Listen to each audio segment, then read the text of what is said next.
Hello बच्चों, आज हम स्टडी कर रहे हैं क्लास 11th बायोलॉजी एनसीईआरटी का चैप्टर नंबर 8 जिसकी हेडिंग है cell the unit of life. अब तक हमने इस चैप्टर के कुछ वीडियोस अपलोड किए हैं जिसमें हमने डिस्कस किया है कि सबसे पहले सेल की डिस्कवरी किसने की, सेल थ्योरी के बारे में हमने डिस्कस किया है और सेल के बारे में एक बेसिक अंडरस्टैंडिंग हमने ली है। आज हम डिस्कस करेंगे प्रोकैरियोटिक सेल के बारे में। तो सबसे पहले मैं आपको एक प्रोकैरियोटिक वर्ड जो है इसके बारे में बेसिक अंडरस्टैंडिंग दे देती हूँ। इस अर्थ पे जितने भी लिविंग ऑर्गेनिज्म हैं उनमें से कुछ प्रोकैरियोट्स हैं और कुछ यूकैरियोट्स हैं।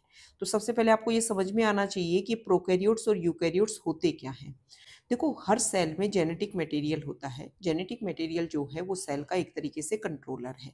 अगर जेनेटिक मटेरियल के चारों तरफ कवरिंग हो तो वो सेल जो है वो यूकैरियोट्स है और ऐसे ऑर्गेनिज्म को बोल देंगे यूकैरियोटिक ऑर्गेनिज्म। और अगर सेल में जेनेटिक मटेरियल जो है उसके चारों तरफ कवरिंग नहीं है तो उसको हम बोल देंगे प्रोकैरियोटिक सेल और ऐसे ऑर्गेनिज्म को बोल देंगे प्रोकैरियोटिक ऑर्गेनिज्म। जो प्रोकैरियोट्स जो होते हैं वो हमेशा यूनिसेलुलर होते हैं, मतलब एक ही सेल के बने होते हैं। लेकिन जो यूकैरियोट्स होते हैं वो यूनिसेलुलर भी हो सकते हैं और मल्टी सेलुलर भी हो सकते हैं। ये बात आपको ध्यान में रखनी है।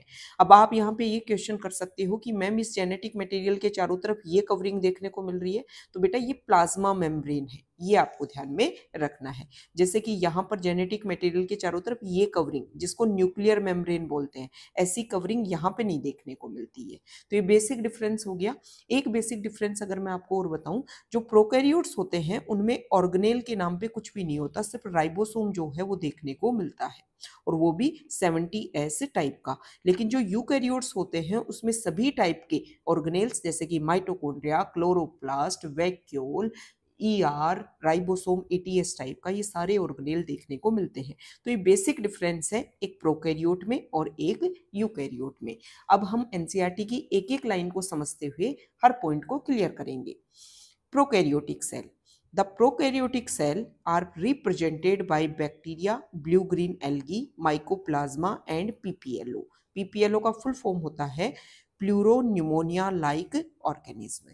तो प्रोकैरियोटिक जो सेल्स हैं, मतलब जो प्रोकैरियोटिक ऑर्गेनिज्म हैं उसमें आते हैं bacteria, blue green algae, mycoplasma और पीपीएलओ। अब ये जो bacteria, blue green algae, mycoplasma और पीपीएलओ जो प्रोकैरियोटिक हैं, इनमें अगर मैं बात करूं तो जो माइकोप्लाज्मा है इसमें सेल वॉल एब्सेंट होती है, इसके अलावा सभी में सेल वॉल जो है वो देखने को मिलेगी। They are generally smaller and multiply more rapidly than the eukaryotic cell. ये जो प्रोकैरियोट्स होते हैं वो यूकैरियोट के कंपैरिजन में काफ़ी ज़्यादा छोटे होते हैं। अभी यहाँ पर एनसीईआरटी में कुछ हमको डाटा दे करके समझा रखा है कि किस तरीके से प्रोकैरियोट का जो साइज है वो कितना होगा और जो यूकैरियोट का साइज है वो कितना होगा, वो मैं अभी आपको क्लियर करूँगी। तो यहाँ पर समझा रखा है कि जो प्रोकैरियोट्स होते हैं वो काफ़ी ज़्यादा छोटे होते हैं, स्मॉलर होते हैं कंपैरिजन टू यूकैरियोटिक सेल। और इसके साथ में ही जो प्रोकैरियोट होते हैं वो मोर रैपिडली मल्टीप्लाई भी कर सकते हैं comparison to eukaryote. They may vary greatly in shape and size. ये जो प्रोकैरियोट होते हैं ना वो शेप में और साइज में काफ़ी ज़्यादा एक दूसरे से डिफरेंट हो सकते हैं, मतलब बहुत छोटे भी, बहुत थोड़े से बड़े भी देखने को मिल सकते हैं। ऐसा नहीं है कि बैक्टीरिया, ब्लू ग्रीन एल्गी सब कुछ जो है वो लगभग सेम देखने को मिलेंगे। अब यहाँ पर बैक्टीरिया जो है उनकी 4 बेसिक शेप बता रखी है कि बैक्टीरिया जो है वो 4 शेप के हो सकते हैं। जैसे कि बैक्टीरिया बेसिलस हो सकते हैं जो रोड जैसी स्ट्रक्चर होती है, कोकस हो सकते हैं जो स्पेरिकल राउंड हो सकते हैं, विब्रियो मतलब कोमा शेप्ड हो सकते हैं और स्पाइरिलम मतलब इस तरीके से स्पाइरल जो है वो भी बैक्टीरिया हो सकते हैं। ये ऐसी ऐसी शेप देखने को मिलती है बैक्टीरिया की, या तो लंबे से रोड शेप्ड होंगे या फिर इस तरीके से स्पेरिकल होंगे या फिर कोमा शेप्ड हो जाएंगे या फिर इस तरीके से स्पाइरल हो जाएंगे। The organization of the prokaryotic cell is fundamentally similar even though prokaryotic exhibit a wide variety of shape and function। ये जो अभी मैंने प्रोकैरियोट बताई ना, bacteria, blue green algae, mycoplasma, PPLO, अगर हम इनकी फंडामेंटली स्ट्रक्चर देखें तो सभी सिमिलर है, मतलब ज़्यादा कुछ डिफरेंस देखने को नहीं मिलता। लेकिन अगर हम शेप के और फंक्शन के बेसिस पर देखेंगे तो काफ़ी ज़्यादा वेराइटी देखने को मिलती है प्रोकैरियोट में।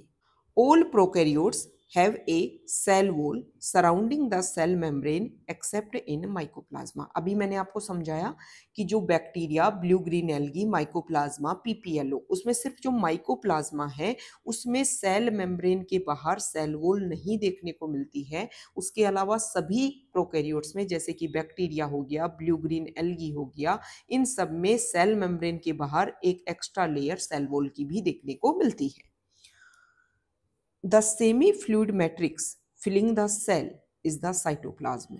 जो प्रोकैरियोट की जो सेल होती है ना, प्रोकैरियोट हमेशा यूनिसेलुलर होते हैं, मतलब एक ही सेल के बने होंगे, तो इसमें सबसे बाहर बैक्टीरिया, ब्लू ग्रीन एल्गी अगर है तो सबसे बाहर सेल वॉल होगी, फिर उसके अंदर क्या होगा, सेल मेम्ब्रेन होगी, और फिर अंदर जो ये सेमी फ्लूइड भरा रहेगा इसको बोला जाता है cytoplasm. There is no well defined nucleus. ये बात मैंने आपको शुरू में ही समझा दी थी कि जो यूकैरियोट्स होते हैं उनमें जो जेनेटिक मटेरियल होगा उसके चारों तरफ कवरिंग होगी, लेकिन यहाँ पे ऐसा देखने को नहीं मिलता है। तो कोई भी वेल डिफाइंड न्यूक्लियस नहीं होगा। भाई जेनेटिक मटेरियल के चारों तरफ एक स्पेशल कवरिंग हो जाती है तो इस स्ट्रक्चर को फिर क्या बोल दिया जाता है, सेल में न्यूक्लियस बोल दिया जाता है। लेकिन यहाँ पर जेनेटिक मटेरियल के चारों तरफ प्रोकैरियोट में कवरिंग ही नहीं होती, तो कोई भी वेल डिफाइंड न्यूक्लियस जो है वो उसमें देखने को नहीं मिलता है। The genetic material is basically naked. अब कवरिंग ही नहीं है तो बेसिकली कैसा है, नेक्ड है genetic material, not enveloped by a nuclear membrane. Genetic material के चारों तरफ कोई भी कवरिंग नहीं होती है न्यूक्लियर मेम्ब्रेन की। In addition to the genomic DNA the single chromosome circular DNA, many bacteria have smaller circular DNA outside the genomic DNA. इसका मतलब क्या है कि ये जो प्रोकैरियोट होते हैं उनमें जो जेनेटिक मटेरियल होगा ना वो कैसा होगा, सर्कुलर, मतलब जेनेटिक मटेरियल जो है वो ऐसे लीनियर फॉर्म में अरेंज नहीं होगा, वो इस तरीके से जो है वो घूम करके ऐसे सर्कुलर फॉर्म बना करके ऐसे सेंटर में अरेंज होगा। और इस जेनेटिक मटेरियल को अगर हम क्रोमोसोम में कन्वर्ट करें तो एक क्रोमोसोम जो है वो इस जेनेटिक मटेरियल से बन सकता है। इसके अलावा कुछ बैक्टीरिया में क्या होता है, इस एक जो मेन जीनोमिक डीएनए है इसके अलावा एक्स्ट्रा में एक स्मॉल सर्कुलर डीएनए और होता है जिसको प्लाज्मिड बोला जाता है। ये हर प्रोकैरियोट में प्रेजेंट नहीं होता है, कुछ कुछ प्रोकैरियोट में प्रेजेंट होता है प्लाज्मिड। और जिस जिस प्रोकैरियोट में प्लाज्मिड प्रेजेंट होगा, प्लाज्मिड समझ में आ गया, मेन डीएनए तो होगा ही प्रोकैरियोट में, लेकिन उसके अलावा अगर एक्स्ट्रा में छोटा सा स्मॉल सर्कुलर डीएनए और हो तो उसको प्लाज्मिड बोलते हैं।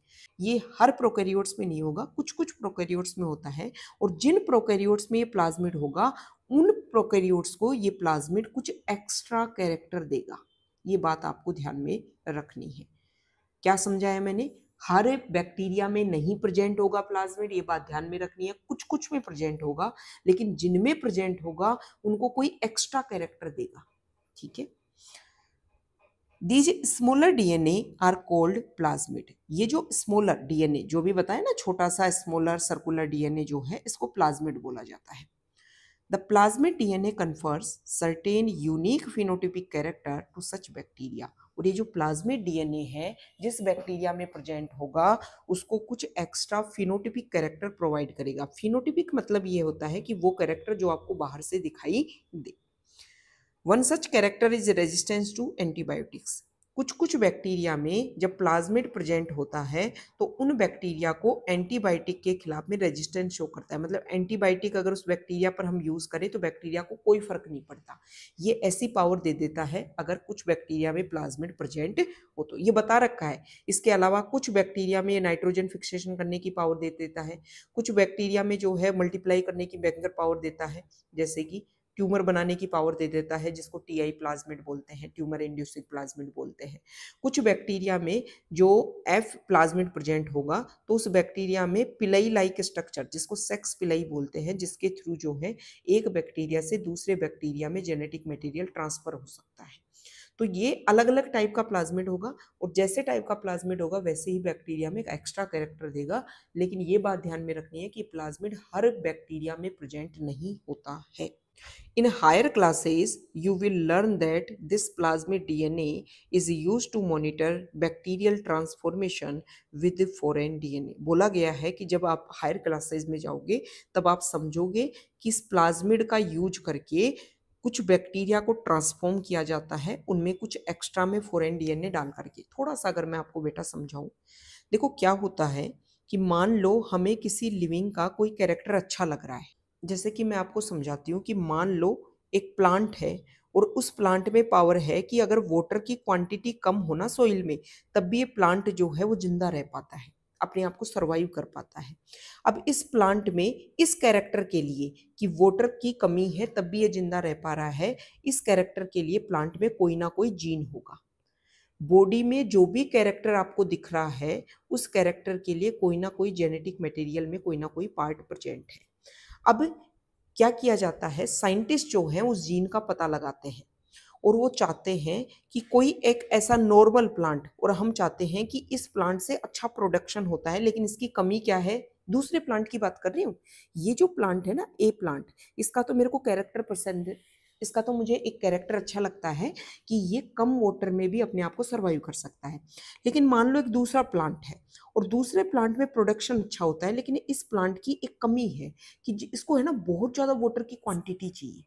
तो मैं ये चाहती हूँ कि इस प्लांट, ए प्लांट का जो कैरेक्टर है ना कि कम वाटर में भी जिंदा रह पाए, वो कैरेक्टर इसमें आ जाए।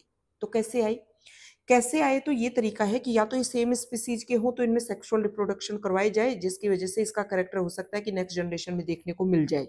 ये तो चांस की बात है, लेकिन साइंस ने इतना ज्यादा डेवलपमेंट कर लिया है कि ये जो प्लांट ए है, इसका ये जो जीन है जो इसको वाटर स्ट्रेस कंडीशन में भी जिंदा रख पाता है, उस जीन को कैसे ना कैसे करके इसकी सेल में से निकाला जाए। मान लो ये जीन निकाल लिया गया और फिर उस जीन को हम इस दूसरे प्लांट में हम इसको इंट्रोड्यूस कर देते हैं।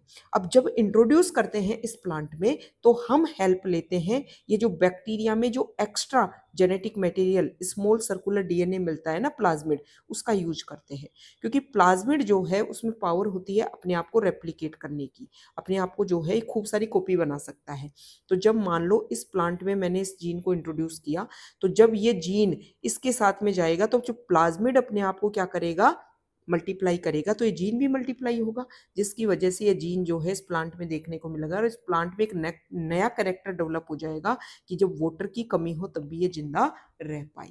तो ऐसी टेक्नोलॉजी साइंस ने डेवलप कर ली है कि अगर हमें कहीं का कुछ कैरेक्टर पसंद आ रहा है किसी लिविंग का, और अगर हम चाहते हैं कि वो कैरेक्टर किसी दूसरे लिविंग में ट्रांसफर किया जाए, तो उस कैरेक्टर को ट्रांसफर करने के लिए उस कैरेक्टर का कोई ना कोई जीन होगा, उस जीन को काटा जाए जेनेटिक मटेरियल में से, कैसे भी काटा जाए वो टेक्नोलॉजी अभी आपके समझने के लिए नहीं है। वैसे 12th में एक चैप्टर आता है बायोटेक्नोलॉजी, उसमें ये सारी बातें आपको समझाई गई है। उस जीन को कैसे ना कैसे करके हमने काटा सेल में से और फिर उसको प्लाज्मिड के साथ में हमने अटैच कर दिया, और फिर इस प्लाज्मिड को जिस नए लिविंग में हम चाहते हैं ना वो कैरेक्टर, उसमें इंट्रोड्यूस कर दिया। फिर जब प्लाज्मिड अपने आप को मल्टीप्लाई करेगा तब जीन भी अपने आप को मल्टीप्लाई करेगा और फिर जीन अपने कैरेक्टर को इस नए लिविंग में शो करेगा। ये नया प्रोसीजर है बायोटेक्नोलॉजी जिसके बारे में बताया गया है। तो यहाँ पर मैंने थोड़ा सा बेसिक आइडिया आपको दे दिया है, इस लाइन के बारे में थोड़ा सा आपको समझा दिया है कि कैसे फॉरेन डीएनए को हम ट्रांसफर करने के लिए प्लाज्मिड का यूज करते हैं। थोड़ा सा मैं आपसे क्लियर कर दूं ताकि चीजें आपके और अच्छे से समझ में आ जाए। देखो बच्चों, बायो समझाने की रिस्पॉन्सिबिलिटी मेरी है, मतलब मैं हर लाइन को इतना अच्छे से आपको क्लियर करूंगी कि बायो तो आपको ऐसे चुटकियों में ऐसे लगेगी अरे बहुत इजी सब्जेक्ट है, बस आपको जैसे जैसे बताया जा रहा है ना वैसे वैसे आप समझने की कोशिश करो। एनसीईआरटी को बार बार पढ़ो, अपने क्वेश्चंस लगाओ, जिस भी चीज़ की आप प्रिपरेशन कर रहे हो उसमें अपने आप को परफेक्ट बनाओ। एनसीईआरटी समझाने की रिस्पॉन्सिबिलिटी आप मुझ पर छोड़ दो, आप आंख बंद करके जो है वो बिलीव कर सकते हो, इतनी मैं आपको श्योरिटी दे सकती हूँ। नेक्स्ट लाइन है, nuclear membrane is found in eukaryotes. जो यूकैरियोट होते हैं उनमें न्यूक्लियर मेम्ब्रेन मिलती है, ये मैंने आपको स्टार्टिंग में ही बता दिया था। No organelle like the ones in eukaryotes are found in prokaryotic cells except for ribosome. जैसे मैंने आपको शुरुआत में बताया कि जो यूकैरियोट होते हैं इसमें माइटोकॉन्ड्रिया, प्लास्टिड, वैक्यूल, इसके अलावा ईआर हो गया, गोल्जी बॉडी हो गया, ये सारे ऑर्गेनेल जो हैं वो किस में देखने को मिलते हैं, यूकैरियोट में। प्रोकैरियोट में ऐसा कोई भी ऑर्गेनेल नहीं मिलता है, सिर्फ उसमें राइबोसोम देखने को मिलते हैं, और राइबोसोम भी जो है वो 70S टाइप के देखने को मिलते हैं। Prokaryotes have something unique in the form of inclusions. Prokaryotes जो हैं वो अपनी बॉडी में कुछ चीज़ें स्टोर करने के लिए उनमें कुछ अलग सी स्ट्रक्चर देखने को मिलती हैं जिनको इंक्लूजन बॉडीज बोलते हैं। A specialised differentiated form of cell membrane called mesosome is the characteristic of prokaryotes. जो प्रोकैरियोट होते हैं ना, उनमें मान लो ये सबसे बाहर जो है वो ग्लाइकोकैलिक्स देखने को मिलेगी, एक ऐसी लेयर जो ऐसे चिपचिपी भी हो सकती है और ऐसे कैप्सूल के फॉर्मेट में भी प्रेजेंट हो सकती है। उसके अंदर जो है वो सेल वॉल देखने को मिलेगी, इसके अंदर जो है वो प्लाज्मा मेम्ब्रेन। अब जो प्लाज्मा मेम्ब्रेन है वो कुछ जगह पर ऐसे अंदर की तरफ फोल्ड होकर के ऐसी स्ट्रक्चर बना लेती है। ये जो स्ट्रक्चर है ना, इसको बोलते हैं बेटा मीसोसोम। नेक्स्ट लाइन लिख रखी है, they are essentially infoldings of cell membrane. ये जो मीसोसोम है वो क्या है, सेल मेम्ब्रेन की इनफोल्डिंग्स है। ये मैंने आपको समझा दिया कि अगर ये सेल मेम्ब्रेन है तो इस तरीके से मीसोसोम जो है वो देखने को मिलती है। अच्छा, मीसोसोम जो है वो जरूरी नहीं है कि ऐसे मिले, ऐसे इस वाली स्ट्रक्चर को लेमिलीफॉर्म बोलते हैं। मीसोसोम जो है वो इस तरीके से वेसिकल के फॉर्म में भी देखने को मिल सकती है, या फिर अगर हम बात करें तो ऐसी ट्यूब लाइक स्ट्रक्चर भी जो है वो मीसोसोम में देखने को मिल सकती है। मतलब ऐसी ये वाली जो स्ट्रक्चर है इसको तो लैमेली बोल देते हैं, इसको बोल देते हैं वेसिकल्स, और इसको बोल देते हैं ट्यूबुलर फॉर्म। नेक्स्ट हेडिंग है cell envelope and its modification, कि जो प्रोकैरियोट्स होते हैं उनमें सेल की कवरिंग, जो सेल है ना, इसमें कवरिंग के नाम पे क्या क्या प्रेजेंट होगा और कैसे कैसे उनमें मॉडिफिकेशन हो सकते हैं। Most prokaryotic cell particularly the bacteria. अच्छा, पहले इस लाइन को कवर करने से पहले है ना, पहले यहाँ पर जो ये डाटा दे रखे हैं वो देख लो आप, फिर छूट जाएगा नहीं तो। ये देखो यहाँ पर कुछ जो है वो साइज दे रखा है कि एक टिपिकल यूकैरियोटिक सेल जो है वो 10 से 20 माइक्रोमीटर की हो सकती है। बैक्टीरिया जो प्रोकैरियोटिक सेल में आते हैं वो 1 से 2 माइक्रोमीटर के हो सकते हैं। पीपीएलओ जो है वो 0.1 माइक्रोमीटर का हो सकता है, और वायरसेज जो है 0.02 से 0.2 माइक्रोमीटर का हो सकता है। वायरसेज जो हैं वो लिविंग नहीं होते हैं, लेकिन किसी लिविंग की बॉडी में अगर ये एंटर कर जाए तो वहां पर जाकर के लिविंग की जो मशीनरी है उसको यूज करते हैं और अपने आप को मल्टीप्लाई करते हैं। तो वायरस को लिविंग एंड नॉन लिविंग जो है उनके बीच की कनेक्टिंग लिंक माना जाता है। ठीक है, अब मैं आपको ये समझा देती हूँ। Most prokaryotic cells particularly the bacterial cells have a chemically complex cell envelope. ज़्यादातर जो प्रोकैरियोटिक सेल हैं उसमें भी स्पेशली अगर हम बैक्टीरिया की बात करें तो उनमें एक केमिकली कॉम्प्लेक्स सेल एनवलप देखने को मिलता है।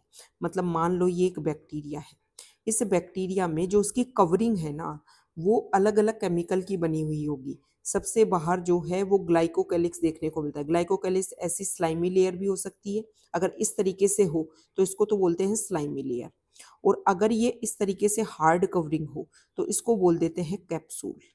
अगर मैं आपको यहाँ पर एक बैक्टीरिया के स्ट्रक्चर बना करके दिखाऊं तो सबसे बाहर या तो ऐसी लेयर होगी ऐसी लेयर, इसको हम या तो अगर ये इस तरीके से लेयर है तो इसको हम स्लाइमी लेयर बोल देंगे। लेकिन कुछ बैक्टीरिया में ऐसी हार्ड कवरिंग भी होती है, तब इसको हम कैप्सूल बोल देते हैं। उसके बाद में जो बैक्टीरिया होते हैं उनमें सेल वॉल होगी।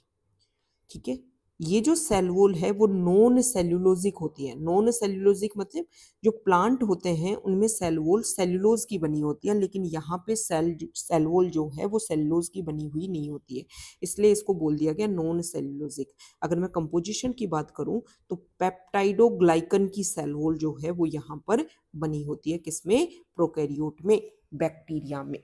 ठीक है, और फिर इसके अंदर जो है वो क्या होगी, प्लाज्मा मेम्ब्रेन होगी, जो जगह जगह पर ऐसी फोल्डिंग्स दिखाएगी जिसको मीसोसोम बोलते हैं। और फिर बैक्टीरिया के अंदर यहाँ पे जेनेटिक मटेरियल होगा जिसके चारों तरफ कवरिंग नहीं होगी। साथ ही साथ में ये जो साइटोप्लाज्म जो सेमी फ्लूइड मैट्रिक्स है इसमें 70S टाइप के राइबोसोम होंगे, और कुछ यहाँ पर वैक्यूल होगी जिनमें कुछ चीजें स्टोरेज होंगी। लेकिन जो वैक्यूल होती है उनके चारों तरफ जो मेम्ब्रेन होती है वो ट्रू मेम्ब्रेन नहीं होती है। ट्रू मेम्ब्रेन मतलब जैसे कि प्लाज्मा मेम्ब्रेन है, इसमें क्या होता है कि इस तरीके से लिपिड की बाइलेयर होगी, इस तरीके से लेयर बनी होती है और बीच बीच में प्रोटीन प्रेजेंट होते हैं। इस तरीके से ये क्या प्रेजेंट होती है, प्लाज्मा मेम्ब्रेन। सेम ऐसा ही कंपोजिशन किसमें देखने को मिलता है, यूकैरियोट में। तो प्रोकैरियोट और यूकैरियोट की जो प्लाज्मा मेम्ब्रेन का जो कंपोजिशन है ना वो सिमिलर है, ये बात आपको ध्यान में रखनी है। भले ही प्रोकैरियोट और यूकैरियोट एक दूसरे से काफी ज्यादा डिफरेंस है, लेकिन दोनों की जो प्लाज्मा मेम्ब्रेन है वो स्ट्रक्चरली सिमिलर होती है, ये बात ध्यान में आपको रखनी है। तो यही बात बताया गया है कि जो प्रोकैरियोट होते हैं उनमें इस तरीके के सेल एनवलप देखने को मिलते हैं। तो सेल एनवलप में मैंने बता दिया सबसे बाहर क्या होगा, ग्लाइकोकैलिक्स, जो स्लाइमी लेयर भी हो सकती है या फिर कैप्सूल के फॉर्मेट में हो सकती है, फिर सेल वॉल होगी और सबसे अंदर होगी प्लाज्मा मेम्ब्रेन। इन तीनों को मिलाकर के एक साथ बोल देते हैं सेल एनवलप, लेकिन तीनों का अपना अपना जो है वो इंडिपेंडेंटली अलग अलग फंक्शन होता है। The cell envelope consist of a tightly bound 3 layered structure. जो सेल एनवलप होते हैं उनमें 3 लेयर जो है वो प्रेजेंट होती है। आउटर मोस्ट ग्लाइकोकेलिक्स, उसके बाद में सेल वॉल और सबसे अंदर की तरफ plasma membrane. Although each layer of the envelope performs distinct function. हालांकि ये जो सारी की सारी लेयर, जैसे कि ग्लाइकोकेलिक्स सबसे बाहर की लेयर, फिर सेल वॉल और फिर प्लाज्मा मेम्ब्रेन, इनका खुद के लेवल पर भी खुद का अलग अलग फंक्शन तो है, लेकिन ये तीनों जब एक साथ मिलकर के फंक्शन करती हैं तो प्रोटेक्शन वाला काम देती है। Bacteria can be classified into 2 groups on the basis of the difference in the cell envelope and the manner in which they respond to the staining procedure developed by Gram. ग्राम नाम के एक scientist हुए थे, उन्होंने क्या किया था, test किया था। उन्होंने खूब सारे बैक्टीरिया लिए, इनके ऊपर डाई डाली और उन्होंने ये देखा कि जब डाई का इन्होंने यूज़ किया, क्रिस्टल वॉयलेट नाम की डाई थी, तो बैक्टीरिया जो है वो पर्पल कलर के हो गए। कुछ टाइम के बाद में उन्होंने इन बैक्टीरिया जो पर्पल कलर के हो गए तो इनके ऊपर डाई फिक्सेंट डाली ताकि कलर जो है वो अच्छे से फिक्स हो जाए, और फिर बाद में इन बैक्टीरिया को उन्होंने एसीटोन अल्कोहल से धो दिया। तो देखा गया कि कुछ बैक्टीरिया का तो कलर निकल गया और कुछ बैक्टीरिया जो है वो अभी भी पर्पल बने रहे। तो ये डिफरेंस किया ग्राम नाम के साइंटिस्ट ने कि जो पर्पल कलर के हैं वो पॉजिटिव हैं और जो पर्पल कलर के नहीं है वो नेगेटिव है। ये उन्होंने डिफरेंस किया था। तो यहाँ पे बताया गया है कि बैक्टीरिया को हम 2 ग्रुप में बांट सकते हैं। 2 रीजन है उनको 2 ग्रुप में बांटने का, कि एक तो उनका सेल एनवलप। सेल एनवलप अभी मैंने आपको समझाया, 3 चीजें मिलकर के सेल एनवलप बनाती है प्रोकैरियोट में। सबसे बाहर ग्लाइकोकेलिक्स, फिर उसके अंदर जो है वो सेल वॉल और फिर उसके अंदर सेल मेम्ब्रेन। ये 3 मिलकर के क्या बनाएंगे, सेल एनवलप। तो बैक्टीरिया जो होते हैं उनमें इनका कंपोजिशन अलग अलग होता है, जिसके बेसिस पर बैक्टीरिया को 2 ग्रुप में बांटा जाता है। और एक दूसरा रीजन क्या हो गया कि जब उनके ऊपर डाई डाली जाए तो बैक्टीरिया कैसे बिहेव करे, कैसा कलर दे।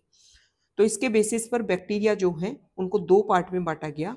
जो स्टेनिंग जिन पर देखने को मिली वो ग्राम पॉजिटिव, और जिनके ऊपर स्टेनिंग नहीं देखने को मिली उनको ग्राम नेगेटिव बोला गया। अभी मैंने बता दिया, जो पर्पल रहे वो ग्राम पॉजिटिव और जिन पर जो पर्पल नहीं रह पाई वो gram negative bacteria. Glycocalyx differs in composition and thickness among different bacteria. Glycocalyx जो है उनका कंपोजिशन और उसकी थिकनेस जो है वो अलग अलग बैक्टीरिया में अलग अलग हो सकती है। It could be a loose sheath called the slimy layer. अभी समझाया था आपको कि बैक्टीरिया के सबसे बाहर जो ग्लाइकोकेलिक्स है वो इस तरीके से एक लूज शीट भी हो सकती है जिसको स्लाइमी लेयर बोलेंगे, और कुछ में थिक और टफ होती है, तब इस ग्लाइकोकेलिक्स को क्या बोल देते हैं, कैप्सूल बोल देते हैं। उसके बाद में सेल एनवलप में क्या होता है, cell wall. Cell wall determines the shape of the cell. जो सेल वॉल है वो बैक्टीरिया की जो शेप है वो डिसाइड करती है, and provide a strong structural support to prevent the bacterium from bursting और कोलैप्सिंग। देखो, सबसे बाहर या तो स्लाइमी लेयर होगी तो इस ग्लाइकोकेलिक्स को स्लाइमी लेयर बोल देंगे, अगर कैप्सूल के फॉर्मेट में होगी तो कैप्सूल बोल देंगे। उसके अंदर होती है सेल वॉल। सेल वॉल जो होती है वो बैक्टीरिया को क्या देती है, शेप प्रोवाइड करती है, और साथ ही साथ में बैक्टीरिया को एक परफेक्ट स्ट्रक्चरल सपोर्ट करवाएगी ताकि बैक्टीरिया जो है वो कोलैप्स ना हो सके और बस्ट ना हो सके। ठीक है। और सबसे अंदर होगी इस सेल एनवलप में plasma membrane. Plasma membrane is selectively permeable. ये इंपॉर्टेंट ध्यान में रखना है कि प्लाज्मा मेम्ब्रेन जो है वो सेलेक्टिवली परमिएबल होता है नेचर में, and interacts with the outside world. ठीक है, बाहर से क्या अंदर आना है ये कौन डिसाइड कर रहा है, plasma membrane. This membrane is similar structural to that of the eukaryotes. जैसे यूकैरियोट में प्लाज्मा मेम्ब्रेन होती है वैसे ही प्रोकैरियोट की प्लाज्मा मेम्ब्रेन होती है। मैंने आपको समझा दिया कि जो प्लाज्मा मेम्ब्रेन होती है उसकी स्ट्रक्चर की मैं अगर बात करूं तो उसमें लिपिड की बाइलेयर होती है इस तरीके से, एक लेयर ये और एक लेयर ये, और बीच बीच में प्रोटीन जो है वो एम्बेडेड होते हैं। इस तरीके से कहानी होती है। कभी कभी जो है वो पार्शली एम्बेडेड होते हैं और कभी कभी जो है वो कंप्लीटली एम्बेडेड प्रोटीन होते हैं। A special membranous structure is the mesosome, which is formed by the extension of plasma membrane into the cell. एक स्पेशल स्ट्रक्चर होती है जिसको मेसोसोम बोलते हैं, और ये कैसे बनती है, प्लाज्मा मेम्ब्रेन जो है वो सेल के अंदर की तरफ अपने आप को क्या कर लेती है, इनफोल्डिंग्स कर लेती है, अपने आप को एक्सटेंशन कर लेती है, तब जा करके इसका फॉर्मेशन होता है। ये जो एक्सटेंशन है, मतलब मीसोसोम जो है वो वेसिकल के फॉर्म में, ट्यूब्यूल के फॉर्म में या फिर लेमिली के फॉर्म में हो सकता है, जो मैंने आपको समझा दिया है। जो मीसोसोम है उसका काम क्या क्या है, तो एक तो ये सेल वॉल के फॉर्मेशन में हेल्प करता है, दूसरा डीएनए के रेप्लिकेशन में हेल्प करता है, और जब डीएनए का रेप्लिकेशन होगा, डीएनए डबल होगा, तो एक बैक्टीरिया से जब दो बैक्टीरिया बनेंगे तो वही डीएनए कहाँ जाएगा, इन दोनों डॉटर सेल्स में जाएगा। अच्छा, ये जो जब कोई भी लिविंग डिवाइड होता है और जब दो अपने आप को कन्वर्ट करता है तो इसको डॉटर वर्ड ही क्यों बोलते हैं, क्योंकि बेटा जो आज डॉटर है वही आने वाले टाइम में मदर जो है वो बनेगी, उसी में पावर है कि वो न्यू जनरेशन को ला सके। They also help in respiration, secretion processes to increase the surface area of the plasma membrane and enzymatic content. ये जो मेसोसोम है वो रेस्पिरेशन, जैसे यूकैरियोट्स में जो काम माइटोकॉन्ड्रिया करता है क्या बनाने का, एटीपी बनाने का, वो ही काम प्रोकैरियोट्स में कौन करता है, मेसोसोम करता है। ठीक है, इसके अलावा क्या करता है ये मेसोसोम, सरफेस एरिया इंक्रीज कर देता है और सिक्रीशन, कुछ सिक्रीशन करने में भी हेल्प करता है। In some prokaryotes like cyanobacteria, there are other membranous extensions into the cytoplasm called chromatophores which contain pigments. देखो जो ब्लू ग्रीन एल्गी होता है ना, उसी को बोलते हैं बेटा साइनोबैक्टीरिया। अब साइनोबैक्टीरिया भी एक तरीके का बैक्टीरिया ही है, तो सेम स्ट्रक्चर होगी, सबसे बाहर जो है वो ग्लाइकोकैलिक्स, अभी स्लाइमी भी हो सकती है, कैप्सूल के फॉर्मेट में भी हो सकती है, उसके अंदर क्या हो जाएगी, सेल वॉल, और उसके अंदर जो है वो क्या हो जाएगी, प्लाज्मा मेम्ब्रेन हो जाएगी। लेकिन जो ब्लू ग्रीन एल्गी या साइनोबैक्टीरिया है उसमें एक अलग स्ट्रक्चर और होती है इस तरीके की, जिसमें पिगमेंट प्रेजेंट होते हैं, क्योंकि ब्लू ग्रीन एल्गी जो है उसमें सनलाइट को ट्रैप करके फोटोसिंथेसिस करने की पावर है, और फोटोसिंथेसिस करके वो अपना फूड बना सकती है, ये पावर है ब्लू ग्रीन एल्गी में। तो सनलाइट का यूज करके खाना अगर कोई बना पा रहा है तो ऐसा तो मतलब है नहीं कि सनलाइट में जो प्रेजेंट है वही खाना बना, सनलाइट में तो अपन भी रहते हैं, अपन तो खाना नहीं बना पाते।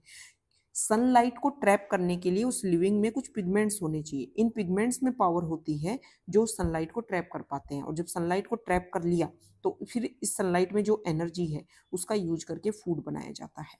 तो जो ब्लू ग्रीन एल्गी है उनकी बॉडी में, उनकी सेल में ऐसी स्ट्रक्चर मिलती है जिसको क्रोमेटोफोर बोलते हैं, और इसमें पिगमेंट्स प्रेजेंट होते हैं। बैक्टीरियल सेल्स में बी मोटाइल और नॉन मोटाइल, बैक्टीरिया जो है वो चल भी सकते हैं और नहीं भी चल सकते, चल सकते मतलब पाँव नहीं होते हैं, उनमें फ्लैजिला होता है जिसकी वजह से वो मूवमेंट करते हैं। इफ मोटाइल, अगर मोटाइल है, they have thin filamentous extension from their cell wall called flagella, तो उनकी बॉडी में यहाँ से ऐसे स्ट्रक्चर होती है, इस तरीके से स्ट्रक्चर देखने को मिलती है जिसको बोल देते हैं फ्लैजिला। ये जो फ्लैजिला होता है, bacteria show A range in the number and arrangement of flagella. अब हर बैक्टीरिया में इसका नंबर और इसका जो अरेंजमेंट है वो अलग अलग हो सकता है, किसी बैक्टीरिया में एक ही जगह पर खूब सारे देखने को मिले, किसी बैक्टीरिया में पूरी बॉडी पे ऐसे फ्लैजिला देखने को मिले, किसी बैक्टीरिया में सिर्फ एक ही फ्लैजिला देखने को मिले, तो ये अलग अलग बैक्टीरिया में अलग अलग कहानी है। Bacterial flagellum is composed of 3 part. जो प्रोकैरियोट का जो फ्लैजिला होता है उसके 3 पार्ट होते हैं, एक फिलामेंट, एक हुक और एक बेसल बॉडी। ये जो फिलामेंट वाला पार्ट होता है ये सबसे लॉन्गेस्ट पोर्शन होता है प्रोकैरियोट के फ्लैजिला का, ठीक है, यही बात यहाँ पे समझा रखी है। और ये सेल सरफेस से आउटसाइड यही पार्ट दिखता है, कौन सा, फिलामेंट वाला। देखो रियल में क्या होता है, यहाँ पर ये बेसल बॉडी होती है, बीच में यहाँ पे हुक होता है, और फिर यहाँ से ये जो है वो फ्लैजिला देखने को मिलता है, इस तरीके से कहानी होती है। तो फिलामेंट वाला पार्ट जो है वो सबसे लंबा होता है। फ्लैजिला के अलावा जो बैक्टीरिया होते हैं उनमें पिलाई and fimbri are also surface structure of the bacteria but do not play a role in motility। जो बैक्टीरिया होते हैं इसमें 2 स्ट्रक्चर और देखने को मिलती है, एक तो पिलाई देखने को मिलती है और एक फिम्बरी देखने को मिलती है। फिम्बरी मतलब छोटी छोटी ऐसे स्ट्रक्चर, ठीक है। तो ये जो स्ट्रक्चर है ना, पिलाई जो ऐसी ट्यूब जैसी स्ट्रक्चर होगी और फिम्बरी, ये दोनों ही जो है वो मूवमेंट में हेल्प नहीं करती, मूवमेंट में सिर्फ और सिर्फ फ्लैजिला हेल्प करता है।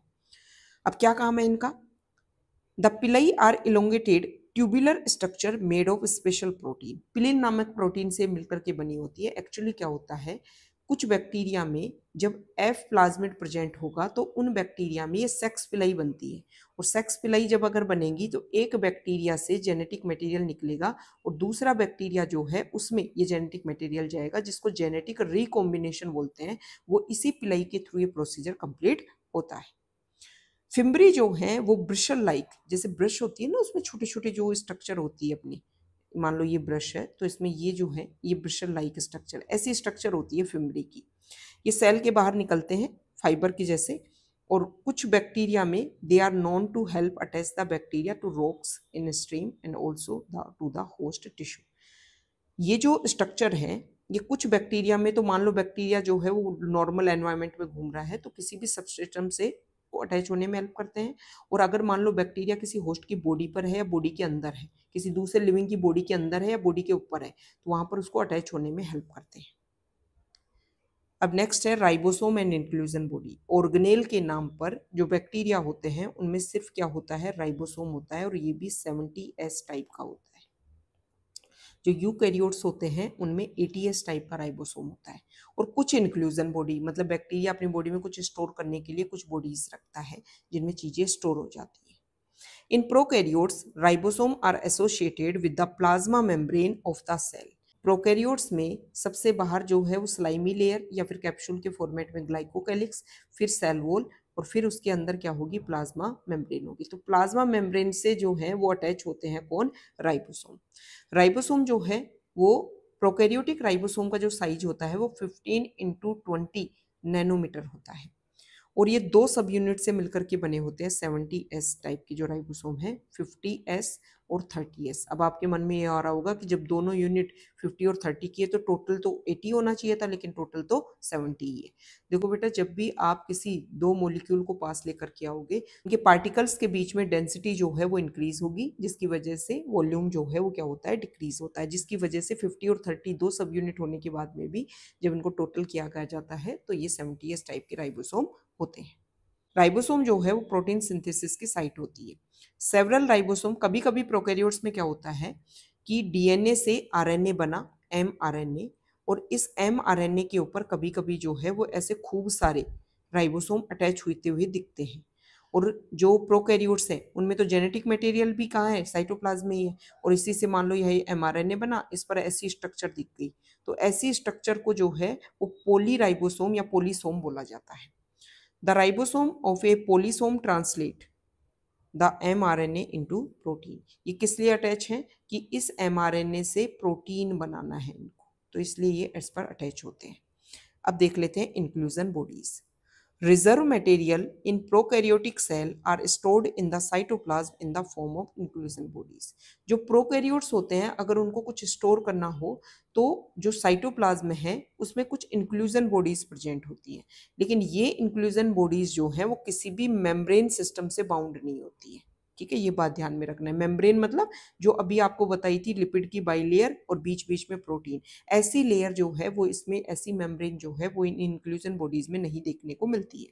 कुछ एग्जांपल दे रखे हैं जैसे phosphate granules, cyanophycin granules and glycogen granules.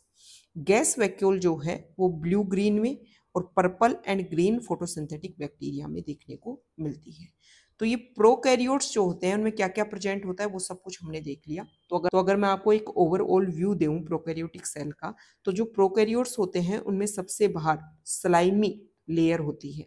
ये स्लाइमी लेयर, अगर ये लेयर स्लाइमी होगी तो स्लाइमी लेयर बोल देंगे, अगर कैप्सूल के फॉर्मेट में होगी तो कैप्सूल बोल देंगे।